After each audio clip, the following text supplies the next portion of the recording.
CANTO 2023, and I'm here once again with Mr. Denis O'Brien, the chairman of Digicel. Mr. O'Brien, welcome back to the Loop booth. Great to be here again. Thank you very much for having me. Good. So you had a great fireside chat earlier, and you spoke about a range of topics, one of which was the restructuring of Digicel. And, just for the millions of Digicel customers who are seeing TikTok videos and reading stories all over, could you explain exactly what is going on with Digicel and what's next for the company? Well, the company now is in very good shape. We've reduced our borrowings and debts substantially with this new reorganization. And we have a number of new investors now that are on our share register. And we look forward to now going into the next exciting phase of Digicel. And you are going to be a director on the board now? Yes, non-executive director.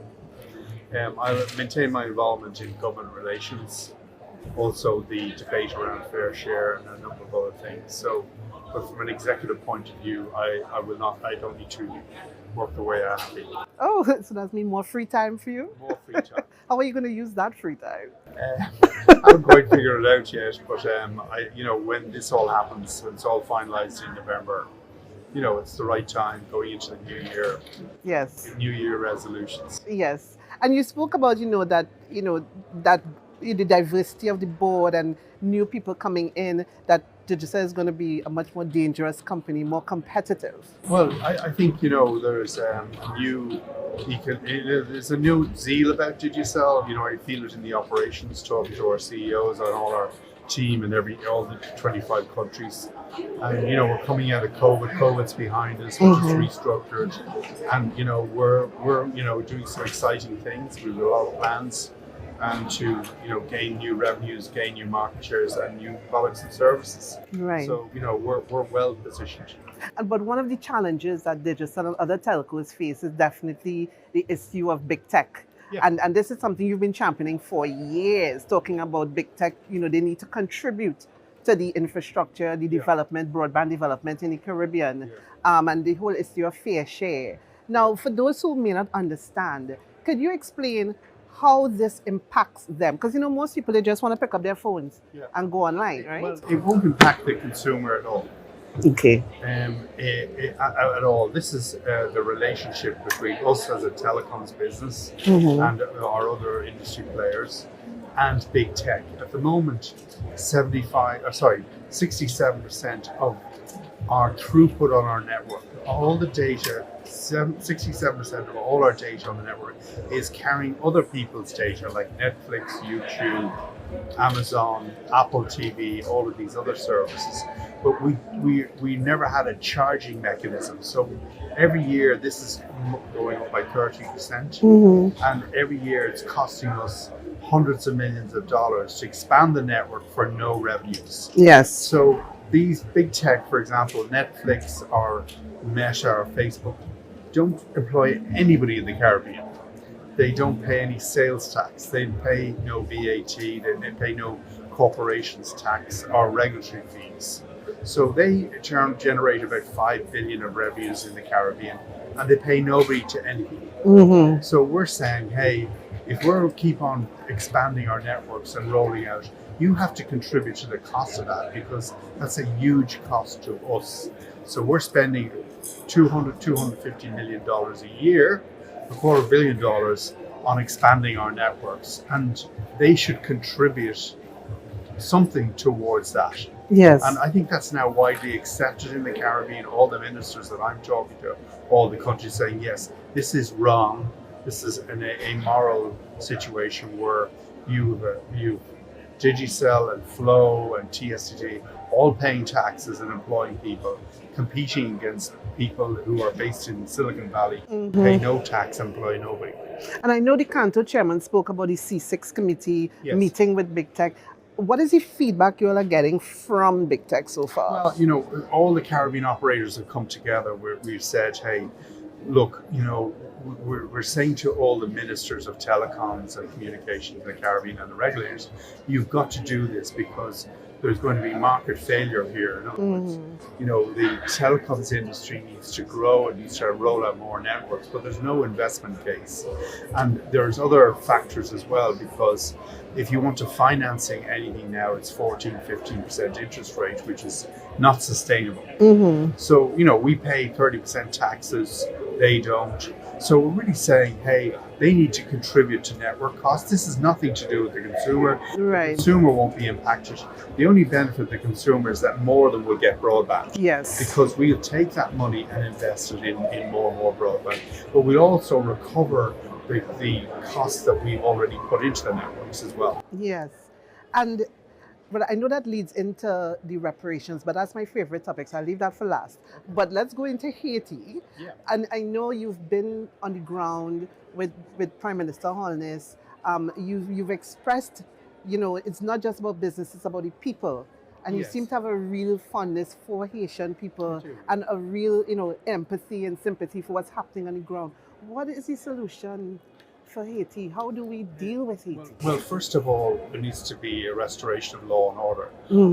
There is no law and order at the moment in Haiti. So gangs are roving around the country. They're kidnapping children, parents, people going to work, and then they're demanding money from families. Okay, so that is rampant at the moment. So probably somewhere between 50 and 75 people are kidnapped a day. Wow. By these gangs. So the police, unfortunately, has lost control of all the major cities, all the major roads, because these gangs are heavily armed. And, they are extorting money from the general population. They're extorting money from businesses. Anybody who wants to send a truck 10 miles down the road there's extortion on the way. Wow. So that's one problem. So there needs to be an international force, probably led by CARICOM, of which Jamaica is obviously one of the larger countries. And I think the Prime Minister Holness, has been a standout leader in this area. He said, we have got to find a solution to this. We need to work together with our CARICOM brothers and sisters to find a political solution to what's happening in Haiti. And Jamaica, remarkably has taken a lead position. My Prime Minister and invited all the interested groups, politicians, civil society, members that have been in the leading position in Haiti to come to Jamaica. And these meetings have taken a number of weeks ago, and now the United Nations in the last week has issued a notice to say we want a solution. We need proposals on what a multinational force would look like to restore law and order. Now, I could tell you everything about Haiti for a couple of hours here, but the next thing after that, there needs to be the development of a new constitution. A lot of the work has been done there. Okay. Because the existing constitution is unworkable. And that's why it has led to so much instability in Haiti. And then arising out of that, there needs to be a reparatory justice plan for Haiti and an investment plan, because Haiti does not have any money whatsoever. It runs its government for $2 billion a year. That's 11 million people. So health gets a couple of $100 million, education a couple of $100 million for 11 million people. Yeah. It's extraordinary. And all of this is because when France were forced to give their independence to Haiti in 1804, they said you have to pay half your budget, your government budget, to us until 1960. So every dollar of money that the government got in taxes, which should have gone into schools, they gave 50% of it to compensate for their freedom from the French government. Yeah. So it's absolutely mind-blowing how unfair this was and how outrageous it was. Yes, and the long-term implications of it. This is part of Haiti's problem. It doesn't have any money whatsoever and survives on $2 billion a year. It's crazy. If in Miami today, if you took one of the smaller boroughs, they'd have $2 billion to spend on health. Yes. And then you spoke about reparatory justice, Yes. and how that could be used to invest into the economy. And that is basically the basis of the repair campaign that you announced last year. And here we are a year later. And you know, A year wiser. a year wiser. And you know, what I noticed over the last year, there's been so many conversations about reparations. Yes. You saw the Dutch Kingdom apologize, commit about $200 million. You see there's a heirs of slavery group in Britain. All playing a role, and it was on the cover of Time magazine. You know, so the conversation has been ramped up a lot. I think we've hit a point in history where there's going to be a substantial move, and I think the United Kingdom, the European Union, members of the European Union, Portugal, particularly the Dutch, and France will all have to make amends for what they did. I mean, you know, slavery was probably the greatest human atrocity that ever happened, because it went on for 300 years. If you look what happened during the Holocaust in the Second World War, that went on for probably 7 years, Yes. and 7 or 8 million people perished, unfortunately.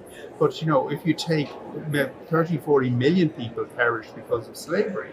20% of people that were brought from Western Africa died in transit to where they were going to be sold at an auction. So all of these factors, and I think there's a growing realization, and it's led by the CARICOM Reparations Committee. Yes, of which you're a member now. Well, we're cooperating and working together. Right. But that's led by Sir Hilary Beckles. But there's a real political will in the 15 countries that have been impacted by slavery historically for something to happen. And we think that something to happen is a plan for each country for reparatory justice, Right. where money would come into their economy for investment in hospitals, schools, third level education, green energy, and this money would be paid over 25 years. Haiti paid 19 billion to slave owners and plantation owners. Jamaica paid 23 billion all the way to 2015. They got paid out by the British government, all of the people that were involved in slavery and plantation. So this is a modern day issue. Yes. Right? Only 7 or 8 years ago, people were getting money for owning slaves. Yes. And being compensated, and the wrong people got compensated. And when Jamaica, got its independence, the cupboard was left bare. So, how do you create a new state, build structures, build schools, build, an economic model if you don't have any money? Yeah. So, Jamaica and other countries have done a remarkable job to get where they are today, but they need a debt write-off, because debt to GDP is 70-80% in a lot of countries in the Caribbean. So they need a debt write-off, and they need new investment to diversify their economy from, say, being solely dependent on tourism and small agriculture to green energy, to fisheries, Yes. building proper infrastructure, to solving the diabetes problem, to getting The more NCDs. children into third level universities. Yeah. So there's a whole range of things that could be funded over a 25-year period, which would go some way to reparatory justice. And where's your repair campaign today? I see there's a new website. A new website. We're working away. Our focus is to meet everybody in every 15 countries. So Okay. every reparations committee, but every interested group, including Indigenous people, Rastafarians, every group that has a view on what reparatory justice looks like. So we've met 280 groups all over the 15 countries, and we've assembled all that information now. We're working with the University of West Indies to create the plans for each country, working with each ministry in each country, and ultimately when the reparatory justice plan is completed, we will get it approved hopefully by the reparations committee in that country, the government and the opposition. And then you can start putting it into and action. then we can go to the British government and the European Union and say, now here's a well thought out plan. There's no arguments about it. We're all together.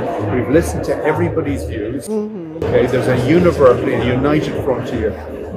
Please fund this for the next 25 years. Right. Now, there is a precedent here, because when Ireland, which was a very poor country in 1973, became a member of the European Union grant aided us to bring our economy up to the average level within the European Union. Right. Now it's way ahead of the average, okay? But part of that was funding education, tertiary education, funding STEM schools, funding university access free of charge, and other things, and infrastructure, fisheries, agriculture. Like, the Caribbean could be the organic basket for the whole of the United States. Yes. Because, you know, the vegetables and the fruits. Because our food importation bills are ridiculous. It's just phenomenal. Yes. So there's all of these things, but you know, if you want to get fruit from Jamaica to Miami, you need plants, you need proper transport, refrigeration ships. You need a whole system of doing that. So that's just one example. That's very exciting. It is. So I am so glad to have the opportunity to do this again with you. Yes, it's always a pleasure. Thank you so much for your time. Thank you for your questions. Thank you.